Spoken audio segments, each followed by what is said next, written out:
Hello friends मु सौम्य मु आपण मानक स्वागत करुच्ची आपण मानक चैनल एशिया त्रिपाठी ब्लॉग को।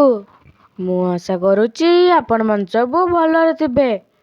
तो आज आसतु जीवा बड़रंपास ग्राम पंचायत रे होतुबा वॉलीबॉल मैच देखिया पाई। ये नाइट मैच अछि। एबे फाइनल राउंड चलची जहाँकि मध्य प्रदेश वर्सेस भुवनेश्वर रो।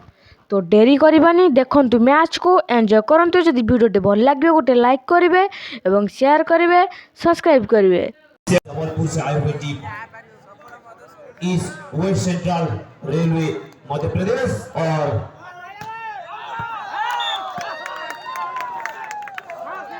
स्पोर्ट्स हॉस्टल भुवनेश्वर के बीच ये फाइनल मैच जो महामारी का देवी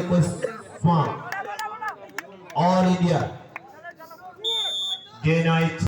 हेलो हेलो फ्रेंड्स मु तो शेष राउंड पर्यंत रही नथिली। तो ए मैच टी भुवनेश्वर टीम जीतिचंती। एटा होची फाइनल मैच। तो गाइज रहिली जय जगन्नाथ नमस्कार।